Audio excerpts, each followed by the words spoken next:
അസ്സലാമു അലൈക്കും വറഹ്മത്തുള്ളാഹി തആല വബറകാതുഹു. തൻ്റെ പ്രിയപ്പെട്ട കുഞ്ഞിനെ പിരിയാൻ പോവുകയാണ് ഫർസാന. അതിനവൾക്ക് കഴിയുന്നില്ല. റബ്ബേ, എത്രയൊക്കെ കുഞ്ഞിനെ മറക്കുവാൻ ശ്രമിച്ചിട്ടും കുറച്ച് സമയം ജെയ്ത്തൂൻ ബീവിയുടെ കൈകളിൽ കൊടുത്തിട്ടും ആ കുഞ്ഞിൻ്റെ കരച്ചിൽ കേൾക്കുമ്പോൾ എൻ്റെ ഹൃദയം വല്ലാതെ വേദനയ്ക്കാണല്ലാ. പെട്ടെന്ന് ഫർസാന ഓടിയെത്തും. ബീവി, കുഞ്ഞ് കരയുന്നുണ്ടോ? കുഞ്ഞ് കരയുന്നുണ്ട്, കുറച്ച് പാല് കൊടുക്കട്ടോ. ഫർസാന തൻ്റെ കുഞ്ഞിനെ വാരിയെടുത്തു, നെഞ്ചോട് ചേർത്തു, ഒരുപാട് ചുംബിച്ചു. അല്ലാ, എനിക്ക് പോകാൻ ആഗ്രഹമുണ്ട് നാട്ടിലേക്ക്. എൻ്റെ ഉമ്മയും ഉപ്പയും കാണാൻ ആഗ്രഹമുണ്ട്. പക്ഷേ എൻ്റെ കുഞ്ഞിനെ വിട്ടു പോവാന്ന് വെച്ചാൽ സത്യം പറഞ്ഞാൽ തൻ്റെ ഹൃദയം പറിച്ചെടുക്കുന്ന വേദനയായിരുന്നു ഫർസാനക്കുണ്ടായിരുന്നത്. എന്നാൽ ഈ ഒരു വിഷയം സെയ്ഫ് അറബിയോട് ജെയ്ത്തൂൻ ബേബിയും പറയുന്നു. യാ സെയ്ഫ്, ഫർസാന നാട്ടിലേക്ക് പോകണം, ഉമ്മയും ഉപ്പയും കാണണമെന്ന് പറയുന്നുണ്ട്. എന്താ ചെയ്യാം? എന്താ ജെയ്ത്തൂൻ നീ പറയുന്നത്? ആ ഒരു കൊച്ചു കുഞ്ഞിനെ, അതിനെന്താ, ഞാൻ അവനെ പൊന്നു പോലെ നോക്കിക്കോളാം. അവൾ പോയിക്കോട്ടെ. ഉമ്മയുടെയും ഉപ്പയുടെയൊക്കെ ആഗ്രഹം ഉണ്ടാവില്ലേ ആ ഒരു മോളെ കാണാൻ വേണ്ടിയിട്ട്. എന്നാലും അൽഹംദുലില്ലാ, അവൾ നിങ്ങളുടെ ഭാര്യയായി തുടർന്നല്ലോ, അതിലും വലിയ സന്തോഷം. എടി ജെയ്ത്തൂൻ, പിന്നെ അതവരുടെ വീട്ടുകാരൊന്നും അറിയാത്ത കേസാണ്. അതുകൊണ്ട് കുഞ്ഞിനെയും കൊണ്ട് പോകാൻ അവൾക്കൊരിക്കലും പറ്റില്ല. എന്താ ചെയ്യുക? കുഞ്ഞില്ലാതെ അവളൊന്ന് പോയി വരാൻ അതായിരിക്കും നല്ലത്. ജെയ്ത്തൂൻ ബീവി ആഗ്രഹിച്ചതും അതുതന്നെയായിരുന്നു. കുഞ്ഞിനെയും കൊണ്ട് പോയാൽ റബ്ബേ, അത് എനിക്ക് സഹിക്കില്ല. പക്ഷേ കുഞ്ഞിനെ ഇവിടെ ഇട്ടിട്ട് പോയാലും പെറ്റുമ്മയല്ലേ, അതെങ്ങനെ സഹിക്കോ? എന്നാലും വേണ്ടില്ല. നേരെ അവൾ ഫർസാനയുടെ അരികിലേക്ക് പോകുന്നു. ഫർസാന, കുഞ്ഞിന് പാല് കൊടുത്തുകൊണ്ടിരിക്കുകയായിരുന്നു ഫർസാന. അതെ, ഇവിടുത്തെ അറബി രീതിയിൽ വെച്ച് മോളോട് ഞാൻ കാര്യങ്ങൾ പറയാൻ കേട്ടോ. ഇവിടുത്തെ അറബിക് സിസ്റ്റം എന്ന് വെച്ചാൽ ഞങ്ങൾ പ്രസവിക്കും കുഞ്ഞുങ്ങളെ, എന്നിട്ട് പാലൂട്ടാൻ വരെ പല ഉമ്മമാർക്കും മടിയാണ്. ഇവിടെ പലരും കൊടുക്കാറില്ല എന്ന് തന്നെ പറയാം. ചില ആളുകൾ കൊടുക്കാറുമുണ്ട്, എന്നാൽ കുറച്ച് ദിവസങ്ങൾ മാത്രം. അത് കഴിഞ്ഞാൽ ഇവിടെ ഞങ്ങൾ കുഞ്ഞുങ്ങളെ ഗദ്ദാമകളെയാണ് ഏൽപ്പിക്കാറുള്ളത്. അതുകൊണ്ട് തന്നെ ഗദ്ദാമ കുഞ്ഞിനെ നല്ല രീതിയിൽ പാൽപ്പൊടിയും പാലും പല ഐറ്റംസ് ഫുഡും കാര്യങ്ങളൊക്കെ അവരിങ്ങനെ കൊടുത്തിട്ടാണ് കുഞ്ഞുങ്ങളെ വളർത്താറുള്ളത്. സത്യം പറഞ്ഞാൽ ഞങ്ങൾ പ്രസവിക്കുന്നേ ഉള്ളൂ, ബാക്കി കാര്യങ്ങളൊക്കെ ചെയ്യുന്നത് വേലക്കാരികളായിരിക്കും.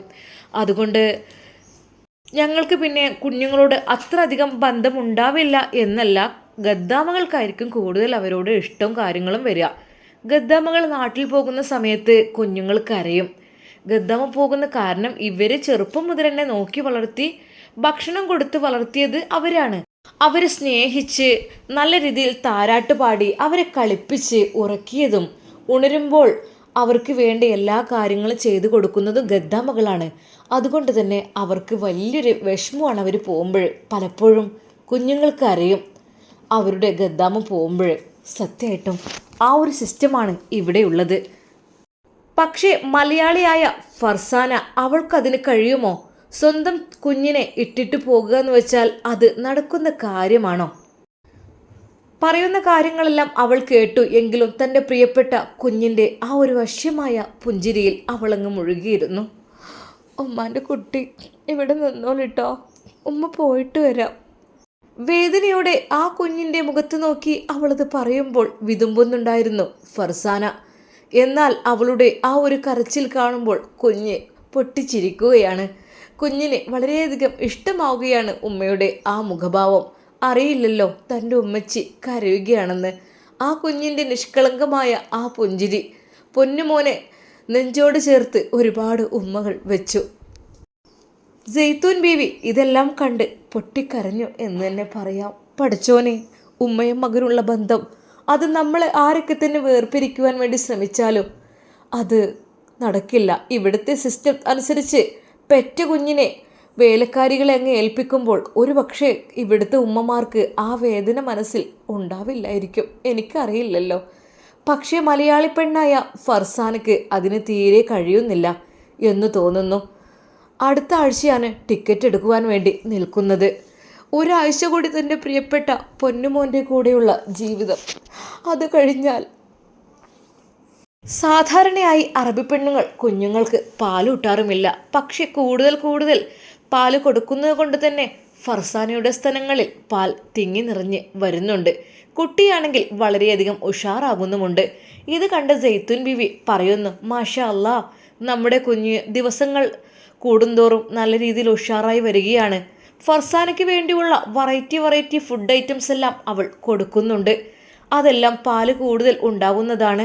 മോളെ, ഇവിടുത്തുകാർക്ക് ഇത് ശീലമല്ല, പക്ഷേ ഏറ്റവും കൂടുതൽ കുഞ്ഞുങ്ങൾക്ക് ലഭിക്കേണ്ടത് മുലപ്പാലാണ് എന്നുള്ള യഥാർത്ഥ സത്യം എനിക്ക് സത്യം പറഞ്ഞാൽ മനസ്സിലായത് ഇപ്പോഴാണ്. കണ്ടില്ലേ കുഞ്ഞിൻ്റെ വളർച്ച, കുഞ്ഞിൻ്റെ സൗന്ദര്യം, അതിനെല്ലാം നിന്റെ മുലപ്പാലിൻ്റെ പങ്കുണ്ട്.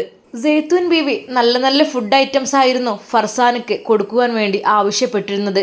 അതിനനുസരിച്ച് തന്നെ സൈത്തൂൻ ബീവിയുടെ ഫർസാനയും കുഞ്ഞും വളരെയധികം സുന്ദരന്മാരായി മാറിയിരിക്കുന്നു. സത്യം പറഞ്ഞാൽ സൈത്തൂൻ ബീവി ഫർസാനയുടെ മുഖത്തേക്ക് നോക്കി, മോളെ, മാഷാ അല്ലാ, എൻ്റെ സൈഫിന് പറ്റിയ പെണ്ണായിട്ടുണ്ട് കേട്ടോ. ഇപ്പം നീ പ്രസവമൊക്കെ കഴിഞ്ഞ് എഴുന്നേറ്റപ്പോൾ ശരിക്കും സത്യം പറഞ്ഞാൽ മാഷാ അല്ലാ സുന്ദരിയായിട്ടുണ്ട് എൻ്റെ മോള്. മോനും അതുപോലെ തന്നെ. ഇപ്പോഴാണ് നീ എൻ്റെ സൈഫിന് കൂടുതൽ അനുയോജ്യമായത്. ഒന്നും കൂടെ തടിയൊക്കെ ഉഷാറായി, ശരീരമൊക്കെ പുഷ്ടി വെച്ച്, കവിളൊക്കെ തുടുത്ത്, സ്ഥലങ്ങളെല്ലാം വലുതായി. സത്യം പറഞ്ഞാൽ നല്ല ഭംഗിയുണ്ട് മോളെ കാണാൻ. മാഷാ അല്ലാ.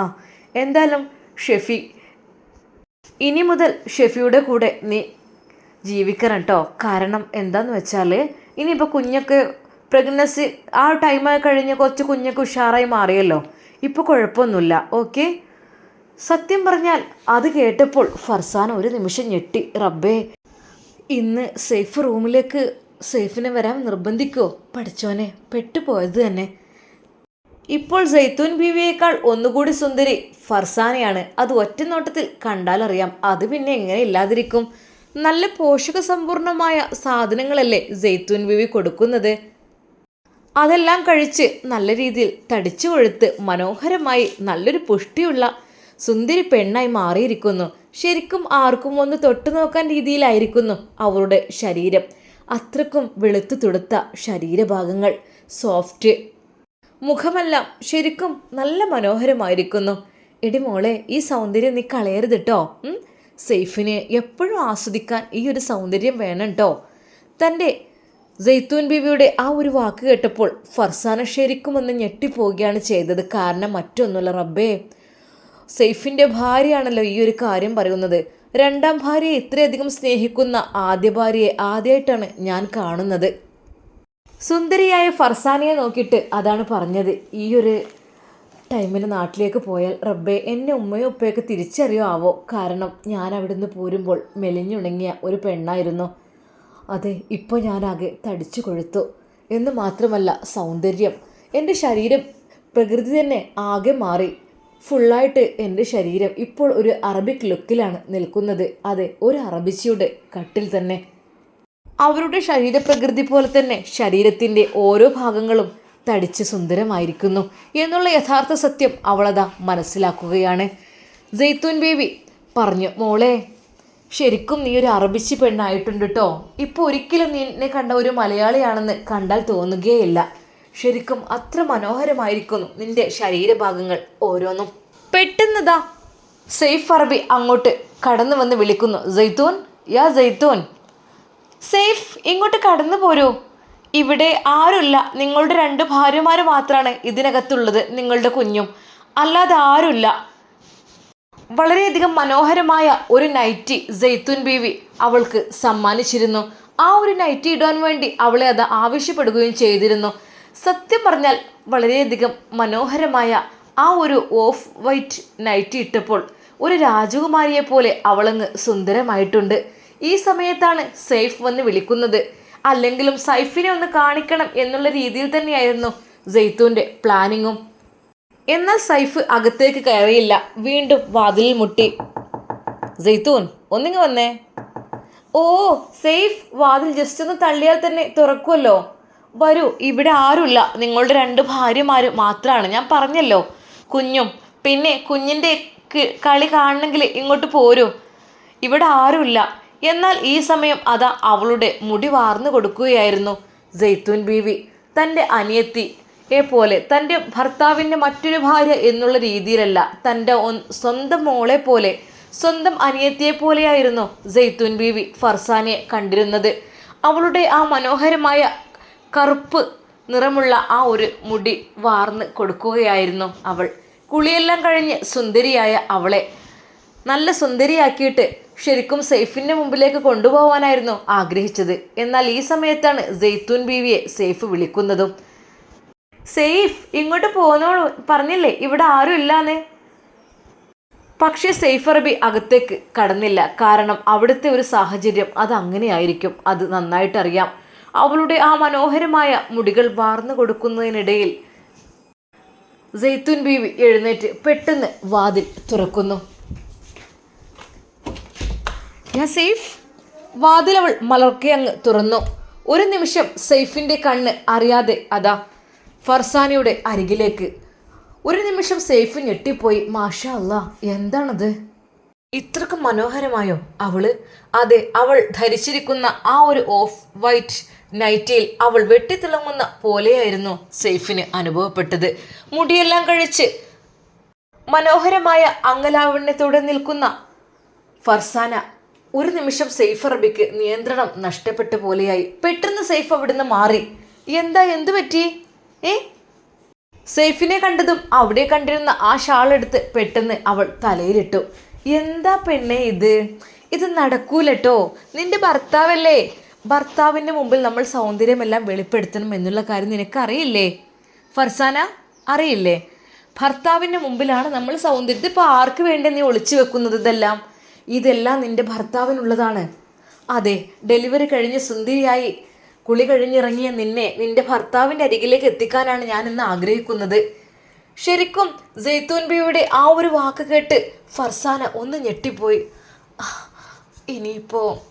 ഇനി ഞാൻ നാട്ടിൽ പോയി വന്നിട്ട് ഇൻഷാ അല്ലാ അതല്ലേ നല്ലത്. എന്താ മോളെ നീ പറയുന്നത്? അപ്പോൾ സെയ്ഫിന് നിന്റെ സൗന്ദര്യം കാണണ്ടേ? ഇത്രയധികം മനോഹരമായ ഈ ഒരു നിമിഷങ്ങൾ ഇനി ഉണ്ടാവില്ല പെണ്ണേ. ഇനി എന്തൊക്കെ തന്നെയാലും കുഞ്ഞ് വളർന്നു വരികയാണ്, നീ നാട്ടിൽ പോവാണ്. അതെല്ലാം കൂടി ആകുമ്പോൾ തിരിച്ചു വരുമ്പോൾ നാട്ടിൽ പോയി എന്നാൽ എല്ലാവരുടെയും രൂപം ശരിക്കും മാറുന്നത് കണ്ടിട്ടുണ്ട്. ഗൾഫിൽ നിന്ന് നാട്ടിലേക്ക് പോകുമ്പോൾ എല്ലാവരും നല്ല സുന്ദരികളും സുന്ദരന്മാരായിട്ട് പോകും. തിരിച്ചു വരുമ്പോൾ അതെല്ലാം ചോർന്നു പോയിട്ടുണ്ടാവും. അത് ഇവിടുത്തെ ഒരു കാലാവസ്ഥയുടെയും ആ ഒരു മൈൻഡ് ആണ് മൊത്തത്തിൽ. ഇവിടെ ഇങ്ങനെ കഴിയുമ്പോൾ നിനക്ക് എന്തൊക്കെ തന്നെയായാലും നാട്ടിൽ പോയാൽ നിൻ്റെ സൗന്ദര്യം പാതി കുറഞ്ഞു പോകുന്നുള്ള കാര്യം ഉറപ്പാണ്. അതുകൊണ്ട് ഈ ദിവസം നീ എൻ്റെ സെയ്ഫിന് വേണ്ടി നമ്മുടെ സെയ്ഫിന് വേണ്ടി മാറ്റി വെക്കണം. അതിന് എന്തൊക്കെ വില കൊടുക്കാൻ തയ്യാറായാലും. നീ എന്താ, നിൻ്റെ ഭർത്താവല്ലേ, ഇപ്പോഴും നിനക്കെന്താ, നിങ്ങൾക്ക് സന്തോഷമായിട്ടില്ല, ഒരു കുഞ്ഞ് പിറന്നു, ഇപ്പോഴും നിങ്ങളുടെ ഇടയിൽ ഒരു അകലം ഞാൻ ശ്രദ്ധിക്കുന്നുണ്ട്. നിനക്ക് വേണ്ടി ഇത്രയധികം റിസ്ക് എടുക്കുന്നത് ഞാൻ ബീവി. അതല്ല, ഞാൻ ഇപ്പോൾ ഡെലിവറി കഴിഞ്ഞതല്ലേ ഉള്ളൂ. അപ്പോൾ ഒരിക്കലും സെയ്ഫിനെ എൻ്റെ അടുക്കലേക്ക് അടുപ്പിക്കുന്നത് നല്ലതല്ലല്ലോ. ഞങ്ങളുടെ നാട്ടിലൊന്നും അങ്ങനെയില്ല. ആര് പറഞ്ഞോ? ഭർത്താവിൻ്റെ സാന്നിധ്യം എപ്പോഴും നല്ലതാണ്. അങ്ങനെയൊക്കെ ഉണ്ടോ മോളെ? നീ എന്തൊക്കെയാണ് പറയുന്നത്? സത്യം പറഞ്ഞാൽ ഫർസാനയുടെ വാക്ക് അത് ശരിക്കും സൈത്തൂൻ ബീവിയിൽ സങ്കടം പടർത്തി. ബീവി വിഷമിക്കണ്ട. സെയ്ഫ് കാണട്ടെ, നിൻ്റെ സൗന്ദര്യം ആസ്വദിക്കട്ടെ. എനിക്കതൊന്നും കൊടുക്കാൻ കഴിഞ്ഞിട്ടില്ല. അതുകൊണ്ടാണ് പ്രസവം, കാര്യങ്ങൾ, കുഞ്ഞുങ്ങൾ, അത് കഴിഞ്ഞ് കുളി കഴിഞ്ഞുള്ള ആ ഒരു സൗന്ദര്യമായ ആ ഒരു രൂപം, അതൊന്നും എൻ്റെ സെയ്ഫിന് എനിക്ക് കൊടുക്കാൻ കഴിഞ്ഞിട്ടില്ല. ഞാനെന്നും ഈ രൂപത്തിൽ തന്നെ. ഒരു മാറ്റവും ഒരു വ്യത്യാസവും എൻ്റെ ശരീരത്തിൽ ഉണ്ടാവുന്നില്ല. കാരണം എന്താ, എനിക്ക് ഡെലിവറിയും കാര്യങ്ങളൊന്നും ഇല്ലല്ലോ. അതുകൊണ്ടാണ് ഞാൻ നിന്നോട് ഇത്രയധികം സങ്കടപ്പെട്ട് പറയുന്നത്. അല്ലാതെ മോളെ നിന്നെ വിഷമിപ്പിക്കാനല്ല. ബീവി കരയണ്ട, അതിനൊക്കെ എന്തേ വഴിയുണ്ടാക്കാം. മോളെ എന്നോട് ഇഷ്ടമുണ്ടെങ്കിൽ സെയ്ഫും നീയും ഇന്ന് ഒരുമിക്കണം. അടുത്ത ആഴ്ച നീ പോവല്ലേ? പോയി കഴിഞ്ഞാൽ പിന്നെ ബീവി പോയാലും ഞാൻ 1 മാസം 2 മാസം കഴിഞ്ഞാൽ തിരിച്ചു വരുമല്ലോ, വിഷമിക്കണ്ട. ഫർസാൻ അത് പറയുമ്പോഴും തൻ്റെ കുഞ്ഞിൻ്റെ മുഖത്തേക്കായിരുന്നു നോക്കിയിരുന്നത്. പഠിച്ചോനെ, കളിച്ച് ചിരിച്ച് കിടക്കുന്ന ആ ഒരു കുഞ്ഞിനെ ഇട്ടിട്ട് ഞാൻ എങ്ങനെ പോകാനാ? എനിക്കറിയുന്നില്ല. സാരല്ല, മനസ്സ് പാകപ്പെടുത്തിയേ മതിയാവൂ. വേദനകളും വിഷമങ്ങളും പ്രയാസങ്ങളും മനസ്സിൽ നിന്ന് മാറ്റി വെച്ചിട്ട് പോകേണ്ടി വരും. അങ്ങനെ ഒരു കുഞ്ഞ് എനിക്കില്ല. വരുമ്പോൾ എൻ്റെ കൂടെ ഉണ്ടായിരുന്നില്ല എന്നുകൂടി വിചാരിച്ചിട്ട് വേണം പോകാൻ. തൻ്റെ ഉമ്മയെ കാണണം, ഉപ്പയെ കാണണം, എല്ലാവരും കാണണം. ഉമ്മയുടെ ആ മുഖം, ഉമ്മയെ ഞാനന്ന് തള്ളിയിട്ടത്, റബ്ബേ, അതെല്ലാം കൂടി ഓർക്കുമ്പോൾ ഒരിക്കലും ഈ ദുനിയാവിൽ എനിക്ക് സുഖം കിട്ടാൻ ചാൻസ് ഇല്ല. പക്ഷേ എങ്ങനെയാണെന്നറിയില്ല, ഉമ്മയുടെയും ഉപ്പയുടെയും ദുആ കൊണ്ടായിരിക്കും.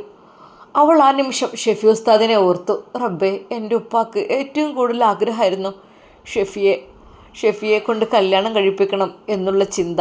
ആദ്യമൊക്കെ എൻ്റെ മനസ്സിൽ നല്ല രീതിയിൽ ഇഷ്ടമുണ്ടായിരുന്നു. സത്യം പറഞ്ഞാൽ ഷെഫി ഉസ്താദിലൂടെ ഞാൻ പലതും സ്വപ്നം കണ്ടിരുന്നു. അതിനിടക്കാണ് അവൻ എൻ്റെ ജീവിതത്തിലേക്ക് കടന്നു വന്നത്. രാജേഷ്, എന്താണെന്നറിയില്ല, എനിക്കെന്താ പറ്റിയെന്നറിയില്ല. അവൻ്റെ ആ ഒരു സ്നേഹം, അത് വല്ലാത്തൊരു സ്നേഹമായി പോയി. മോളെ, എൻ്റെ കൂടെ നീ ജീവിക്കുകയാണെങ്കിൽ നിനക്ക് സ്വർഗം കാണാം. നിനക്ക് ആഗ്രഹമുള്ളതെല്ലാം ഞാൻ തരും. നീ എന്താണ് ആഗ്രഹിച്ചത് അത് ഞാൻ നിനക്ക് തരും. എനിക്ക് നിന്നെ അത്രയധികം ഇഷ്ടമായിടി. നിൻ്റെ മനോഹരമായ മുഖം, നിൻ്റെ മനോഹരമായ ശരീരം അതെനിക്ക് സ്വന്തമാക്കണം. എൻ്റെ പെണ്ണെ, നീ എൻ്റെ സ്വന്തമാവില്ലേ? എന്തൊക്കെ തന്നെ ത്യാഗങ്ങൾ സഹിച്ചാലും നിന്നെ ഒരു രാജകുമാരിയെ പോലെ ഞാൻ നോക്കും, ഒരല്ലലും അരട്ടുമിണ്ടാതെ. പിന്നെ എൻ്റെ ഈ ബൈക്കിൽ എൻ്റെ ശരീരത്തിലേക്ക് ചാരിക്കിടന്ന് നീ എൻ്റെ കൂടെ ജീവിക്കണം, എൻ്റെ നെഞ്ചോട് ചേർന്ന് എന്നും എൻ്റേതായി മാത്രം. അവൻ്റെ ആ വാക്കുകളിൽ അവൾ മയങ്ങി വീണു എന്ന് തന്നെ പറയാം. പിന്നീട് എന്ത് നടന്നത് എനിക്ക് ഓർമ്മയില്ല. അന്ന് അവൻ്റെ കൂടെ അമ്പലത്തിലേക്ക് പോയ ആ ഒരു രംഗം, ഒരു നിമിഷം അവളുടെ നെഞ്ച് വല്ലാതെ അങ്ങ് പിടച്ചു. എൻ്റെ ഉമ്മയും ഉപ്പയും കോടതിയിൽ ഹാജരായ സമയം, അവൻ്റെ കൂടെ ഞാൻ തിരിച്ചു പോകുന്ന ആ ഒരു സമയം, ഉമ്മ എൻ്റെ ഡ്രസ്സിൽ പിടിച്ച് കൊണ്ട്, മോളെ പോവല്ലേ, ഉമ്മാൻ്റെ പൊന്നുമോള് പോവല്ലേ, ഉമ്മാൻ്റെ പൊന്നുമോള് പോവല്ലടി. വിതുമ്പുന്ന മനസ്സുമായി, വേദനിക്കുന്ന ഹൃദയവുമായി, നിറയുന്ന കണ്ണുകളുമായി തൻ്റെ ഉമ്മ ബൈക്ക് പിടിച്ച് തൻ്റെ പിന്നാലെ വന്നു. എന്നാൽ എൻ്റെ ഉമ്മയെ കാലുകൊണ്ടാണ് ഞാൻ തട്ടിയിട്ടത്. ഒന്ന് പോയി തരുമോ, ജീവിക്കാനും സമ്മതിക്കില്ല. അതവളുടെ മനസ്സിനെ വല്ലാതെ വേദനിപ്പിച്ച്. റബ്ബേ, എനിക്ക് തൗബയുണ്ടോ? എൻ്റെ ഉമ്മയെ എൻ്റെ കാലുകൊണ്ട് ചവിട്ടിയതാണ് ഞാൻ. അറിയില്ല എനിക്കന്ന് എന്താ സംഭവിച്ചതെന്ന്. ഞാൻ ഏത് ഇബ്ലീസിൻ്റെ കെണിയിലാണ് പെട്ടതെന്ന് എനിക്കറിയുന്നില്ല. അല്ലാ, താൽക്കാലിക നിമിഷത്തിന് വേണ്ടി, സുഖത്തിന് വേണ്ടിയാണ് താൻ അവൻ്റെ കൂടെ പോകുന്നത് എന്നുള്ള യഥാർത്ഥ സത്യം എനിക്ക് അറിയുന്നില്ലായിരുന്നു. പക്ഷേ അവൻ പറഞ്ഞ ആ ഒരു വാക്കുകളും ആ കരുതലുകളും ആ സ്നേഹവും ഒരു ദിവസത്തിലേറെ നീണ്ടു നിന്നില്ല. എന്നാൽ അവൻ പിന്നീട് പ്ലാൻ ചെയ്തത് കേട്ടിട്ട് എൻ്റെ ഹൃദയം തകർന്നു പോയി. റബ്ബേ, എൻ്റെ മാതാപിതാക്കളെ, എൻ്റെ പ്രിയപ്പെട്ട ഷെഫി ഉസ്താദിനെ, എൻ്റെ കുഞ്ഞനിയത്തിമാരെ, അനിയനെല്ലാം വിട്ടുകൊണ്ട് ഇവൻ്റെ കൂടെ പോകുന്നത്, ഒരു ദിവസം, 2 ദിവസം, 3 ദിവസത്തോളം എന്നോട് സ്നേഹം, നല്ല രീതിയിൽ പെരുമാറ്റും. എൻ്റെ ശരീരം അവൻ മതി വരുവോളം ആസ്വദിക്കുന്നു, എന്നോട് അത്യധികം സ്നേഹം കാണിക്കുന്നു. എന്നാൽ 3 ദിവസം അങ്ങ് കഴിഞ്ഞപ്പോൾ അവൻ ഫോണിലൂടെയുള്ള സംഭാഷണം തുടങ്ങിക്കഴിഞ്ഞു. റേറ്റ് എത്ര? നല്ല റേറ്റ് ഉണ്ട്, നല്ല ചരക്കാണ്, നല്ല സാധനമാണ്. ആ, ഓക്കെ, അതൊന്നും പ്രശ്നമല്ല, ആ എത്തിക്കാം. അങ്ങനെയാണ് ടൂറ് പോകുന്ന ആ കാര്യത്തെക്കുറിച്ച് പറയുന്നത്. പക്ഷേ അറിയില്ലായിരുന്നു എന്നെ സ്നേഹത്തോടെ സ്ഥലം കാണിക്കുവാൻ വേണ്ടി ടൂറ് പോവുകയാണ് എന്നുള്ള കാര്യം. പക്ഷേ പിന്നീടാണ് അറിഞ്ഞത് അവൻ്റെ മുതലാളിക്ക് എന്നെ കാഴ്ചവെക്കുകയായിരുന്നു എന്നുള്ളത്. റബ്ബേ, എത്ര നീചമായ ഒരു തീരുമാനമാണ് ഞാൻ എടുത്തത്. പടച്ചോനെ, ഞാൻ ഇപ്പോഴും പറയാണ്, ഒരു പെൺകുട്ടിക്കും ഇതുപോലുള്ള ഈ ഒരു ചിന്ത വരാതിരിക്കട്ടെ. അഥവാ വന്നു കഴിഞ്ഞാൽ പോയി മക്കളെ, ജീവിതം നശിച്ചു എന്ന് തന്നെ പറയാം. പിന്നീട് പല ആളുകളുടെ ഇടയിൽ നമ്മൾ ഒരു കച്ചവടച്ചരക്കായി നിൽക്കേണ്ട അവസ്ഥ. അത് സ്വന്തം ഭർത്താവ് എന്ന പേര് ഉള്ള ആ ഒരു കഴുകൻ സ്വന്തം ഭാര്യയെ വിൽക്കുന്ന അവസ്ഥ, അവളുടെ ശരീരം വിൽക്കുന്ന അവസ്ഥ, അതുകൊണ്ട് അവൻ ലാഭം കൊയ്യുന്ന ആ ഒരു അവസ്ഥ. റബ്ബേ, ഉമ്മയുടെയും ഉപ്പയുടെയും സമ്മതമില്ലാതെ, ഇഷ്ടമില്ലാതെ ആരൊക്കെ തന്നെ ആരുടെ കൂടെ പോയാലും റബ്ബേ, 1 മാസത്തിലേറെ ആ ബന്ധം നീണ്ടു നിൽക്കുന്നില്ല എന്നതിന് യഥാർത്ഥ ഒരു ഉദാഹരണം ഞാൻ തന്നെയാണ്. പിന്നീട് ഞാനൊരു കച്ചവടച്ചരക്കായി. അത് എൻ്റെ ശരീരം മറ്റുള്ളവർക്ക് വേണ്ടി കാഴ്ചവെക്കുന്ന ഒരു ബിസിനസ് എൻ്റെ ഭർത്താവ് തുടങ്ങാണ്. സ്വന്തം ഭാര്യയെ, അത്രക്കും നീചനായ ഒരാളുടെ കൂടെയാണല്ലോ ഞാൻ പോയത് എന്നുള്ള യഥാർത്ഥ സത്യം ഞാൻ മനസ്സിലാക്കുകയാണ്. പഠിച്ചോനെ ഒരു കുട്ടിക്കും ഇതുപോലുള്ള ബുദ്ധി തോന്നാതിരിക്കട്ടെ അല്ലാ. അവൾ അത് ഓർത്തു. എൻ്റെ ഉമ്മയെ പഠിച്ചോനെ, ആ നിമിഷം ഞാൻ ചെകുത്താനായിരുന്നു. എൻ്റെ പെറ്റുമ്മയെ, എന്നെ നൊന്ത് പ്രസവിച്ച എൻ്റെ ഉമ്മയെ കാലുകൊണ്ടാണ് ഞാൻ തട്ടി മാറ്റിയത്. ഒന്ന് പോയി തരുമോ, ജീവിക്കാനും സമ്മതിക്കില്ല എന്ന് പറഞ്ഞ്. റബ്ബേ, എന്നെ വേദനയും യാതനയും സഹിച്ച് പ്രസവിച്ച എൻ്റെ പൊന്നുമ്മ, എന്നെ കഷ്ടപ്പെട്ട് പോറ്റി വളർത്തിയ എൻ്റെ പ്രിയപ്പെട്ട പിതാവ്, എൻ്റെ കൊച്ചനിയത്തിമാർ, അനിയൻ, അവരെ എല്ലാവരെയും കണ്ണീര് കുടിപ്പിച്ച് ഞാൻ യാത്രയായി. പക്ഷേ ഞാൻ പോകുന്നത് ഞാനൊരു നരകത്തിലേക്കാണ് എന്നുള്ള കാര്യം ഞാൻ ഓർത്തില്ല. അതേ താൽക്കാലിക നിമിഷത്തെ സുഖത്തിന് വേണ്ടി ഞാൻ എല്ലാവരെയും മറന്നു. എന്നെ പോറ്റി വളർത്തിയ മാതാപിതാക്കളെയും സ്നേഹം തരുന്ന സഹോദരങ്ങളെയും എല്ലാവരെയും മറന്നു. മക്കൾ ചോദിക്കൂ എന്നെ ഇത്താത്ത എവിടെ പോയെന്ന്. പാവം എൻ്റെ ഉമ്മ എന്ത് പറഞ്ഞിട്ടുണ്ടാവും. അവൾക്ക് അവളുടെ പഴയകാല അനുഭവങ്ങളെല്ലാം ഓർമ്മ വന്നു. എന്തായാലും വേണ്ടില്ല, ഉമ്മയും ഉപ്പയും കാണണം, കണ്ടേ തീരൂ. ജെയ്ത്തൂൻ ബീവിയോട് കാര്യങ്ങളൊന്നും അത് തുറന്നു പറഞ്ഞിട്ടില്ല. റബ്ബെ, അറിഞ്ഞു കഴിഞ്ഞാൽ അവർ ഹൃദയം പൊട്ടി മരിക്കും. അതിനൊരു ചാൻസ് വേണ്ട. ഫർസാന, കുഞ്ഞ് കരയുന്ന കണ്ടില്ല മോളെ, നീ എന്താ പാല് കൊടുക്കാത്തത്? അവൾ പെട്ടെന്നാണ് ആ ഒരു സ്വപ്ന ലോകത്തിൽ നിന്ന് ഞെട്ടി ഉണർന്നത്. ബീവി, നാട്ടിലേക്ക് പോകാനുള്ള ആഗ്രഹം കൂടുതൽ പെരുത്ത് വന്നില്ലേ? ഇൻഷാ അല്ലാ പൊയ്ക്കോട്ടോ. കുഞ്ഞിൻ്റെ കാര്യത്തിൽ മോൾ ഒരു പേടിയും പേടിക്കണ്ട, പൊന്നു പോലെ ഞാൻ നോക്കും. നിനക്ക് വിശ്വാസമല്ലേ? എനിക്ക് ഒരു വിശ്വാസക്കുറവില്ല. എനിക്ക് സത്യം പറഞ്ഞാൽ എനിക്ക് എൻ്റെ ഉമ്മയല്ല ഇത്താത്ത എല്ലാവരുടെ സ്ഥാനമാണ് എനിക്ക് നിങ്ങൾക്ക് തരാൻ അറിയുന്നില്ല. മോള് കരയണ്ട കേട്ടോ. ഫർസാനയുടെ കണ്ണുനീർ തോർത്തിക്കൊടുത്ത ജെയ്ത്തൂൻ ബീവി അവളുടെ നെറുകിൽ ഒരു ചുംബനം അർപ്പിച്ച് പറഞ്ഞു, മോളെ, കുഞ്ഞിൻ്റെ കാര്യത്തിൽ ഒരു പേടിയും പേടിക്കണ്ട. എന്തൊക്കെ തന്നെയല്ലോ എനിക്ക് എൻ്റെ ആയുസ്സിന് നീളമുണ്ടെങ്കിലും മോള് പേടിക്കണ്ട. കുഞ്ഞിൻ്റെ കാര്യത്തിൽ ഒരു പ്രശ്നം ഉണ്ടാവില്ല. അവനെ ഞാൻ പൊന്നു പോലെ നോക്കും. എന്താ? സത്യം പറഞ്ഞാൽ അത് കേട്ട് അവളുടെ ഹൃദയം വല്ലാതെ വേദനിച്ചു പോയി. പഠിച്ചോനെ, ജെയ്ത്തൂൻ ബീവിക്ക് നീ ഹൈറും ബർക്കത്തും പ്രദാനം ചെയ്യ റഹ്മാനെ, ദീർഘായുസും ആഫിയത്തും പ്രദാനം ചെയ്യേ. എന്നാൽ ഈ സമയം ഫർസാനയുടെ സൗന്ദര്യം കണ്ട അറബിക്ക് എന്തൊക്കെയോ തോന്നിപ്പോവുകയാണ്. റബ്ബേ, ഇനിയും ഇത് ഇങ്ങനെ നിക്കാഹ് കഴിയാതെ വെച്ചുകൊണ്ട് നിന്നാൽ വലിയ അപകടങ്ങളിലേക്ക് ചെന്ന് ചാടാൻ ചാൻസ് ഉണ്ട്. വലിയൊരു തെറ്റുകാരനാക്കി എന്നെ നീ മാറ്റല്ലേ അല്ലാ. ഫർസാനയുടെ ആ രൂപം അയാളുടെ ഹൃദയത്തിൽ കൊത്തിവെച്ചതുപോലെ ആയി മാറി. ഇൻഷാ അല്ലാ, നമുക്കിതിൻ്റെ ബാക്കി ഭാഗം നാളെ കാണാം. അതുവരേക്കും എല്ലാവർക്കും അസ്സലാമു അലൈക്കും വറഹ്മത്തുള്ളാഹി തആല വബറകാതുഹു. എന്നാൽ ഈ സമയം നമ്മുടെ സൈഫ് അറബി ഫർസാനയെക്കുറിച്ചുള്ള ഓരോ വരികൾ വെറുതെ മൂളിക്കൊണ്ടിരിക്കുകയാണ്. മാണിക്യ മലരായ പൂവി മഹദിയാം ഫർസാന ബീവി, മക്ക എന്ന പുണ്യനാട്ടിൽ വിലസിടും നാരീ, വിലസിടും നാരീ. ഹാത്തിമുന്നബിയെ വിളിച്ചു കച്ചവടത്തിനയച്ചു, കണ്ട നേരം കൽബിനുള്ളിൽ മോഹമോദിച്ചു, മോഹമോദിച്ചു. പ്രിയപ്പെട്ട കൂട്ടുകാരെ, നമ്മളെ വീഡിയോസ് കാണുന്ന ഒരാൾ ഖത്തറിലെ നമ്മളെ സബീന എന്ന് പറഞ്ഞൊരു ഇത്തുണ്ട്. ആ ഇത്താക്ക് വേണ്ടി നമുക്ക് പ്രത്യേകം ദുആ ചെയ്യണം. അറബി വീട്ടിൽ അവർ ജോലി ചെയ്യാണ്. അവർക്ക് ജോലി ചെയ്യുന്നതിനിടയിൽ എന്തോ പ്രശ്നം എന്തോ പറ്റിയിട്ട് അവർക്ക് ചെറിയൊരു പ്രയാസങ്ങളും ബുദ്ധിമുട്ടുകളൊക്കെ ഉണ്ട്. അപ്പോൾ നമുക്ക് നമ്മുടെ വീഡിയോ കാണുന്ന എല്ലാവരും, നമ്മൾക്ക് എന്തെങ്കിലും ബുദ്ധിമുട്ട് പ്രയാസമുണ്ട്, എല്ലാവരും പരസ്പരം നമ്മൾ ദുആ ചെയ്ത് പടച്ച റബ്ബ് സ്വീകരിക്കും. അപ്പോൾ നമ്മുടെ ഈ ഒരു വീഡിയോ കാണുന്ന ആർക്കൊക്കെ എന്തൊക്കെ പ്രയാസങ്ങൾ ബുദ്ധിമുട്ടുകളുണ്ട് അതൊക്കെ പടച്ച റബ്ബ് പെട്ടെന്ന് ഷിഫിയാക്കി തരട്ടെ, എന്ത് അസുഖമാണെങ്കിലും ഇൻഷാ അല്ലാ. അപ്പോൾ ആ ഇത്താക്കും വേണ്ടിയിട്ട് ഞാൻ ദുആ ചെയ്യാം. നമുക്ക് എല്ലാവർക്കും ദുആ ചെയ്യാം. പൂർണ്ണ ആരോഗ്യവതിയായി അവർ തിരിച്ച് ജോലിയിലൊക്കെ പ്രവേശിക്കാൻ കഴിയട്ടെ എന്ന് പ്രാർത്ഥിച്ചുകൊണ്ട് നിർത്തുന്നു. നമ്മുടെ സഫമോൾ അടക്കം ദുആ ചെയ്യുന്നുണ്ട് കേട്ടോ. സഫമോളെ പനി ഏറെക്കുറെ ഏകദേശം 1.5 ആഴ്ചയോളം അവർക്ക് ഓൾക്ക് പനിച്ചു. ഇപ്പോഴും ചെറുതായിട്ടൊരു പനി ഇങ്ങനെ ഉണ്ട് കേട്ടോ. അതിങ്ങോട്ട് വിട്ടൊഴിഞ്ഞ് പോകണില്ല. ഇപ്പോഴത്തെ വൈറൽ പനി എന്നൊക്കെ പറയില്ലേ, അങ്ങനത്തെ ഒരു പനികളൊക്കെ ആയിരിക്കും. ബ്ലഡൊക്കെ ടെസ്റ്റ് ചെയ്തു, അങ്ങനെയൊക്കെ ചെയ്തു, മെഡിസിൻ കഴിച്ചു, പ്ലേറ്റ്ലേറ്റ് കുറഞ്ഞു എന്നൊക്കെ പറഞ്ഞു, അതിനുള്ളതൊക്കെ ട്രീറ്റ്മെൻറ്റൊക്കെ എടുത്തു. പക്ഷെ ഇപ്പോഴും ചെറുതായിട്ടൊരു പനിയുള്ള പോലെ ഇങ്ങനെ തോന്നാൻ കേട്ടോ. എന്തായാലും പഠിച്ച റബ്ബ് നമ്മളെ മക്കൾക്കൊക്കെ അസുഖം, നമ്മുടെ മക്കളുടെയും നമ്മുടെ മാതാപിതാക്കളുടെയും സഹോദരങ്ങളുടെയും നമ്മളുടെയൊക്കെ അസുഖം പെട്ടെന്ന് ഷിഫിയാക്കി തരട്ടെ എന്ന് പ്രാർത്ഥിച്ചുകൊണ്ട് നിർത്തുന്നു ഇൻഷാ അല്ലാ.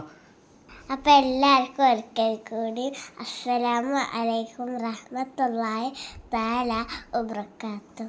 മാഷാ അല്ലാ. സഫ മോളാണ് കേട്ടോ ഇന്ന് സലാം പറഞ്ഞത്. അപ്പോൾ ഇൻഷാ അല്ലാ നാളെ കാണാം.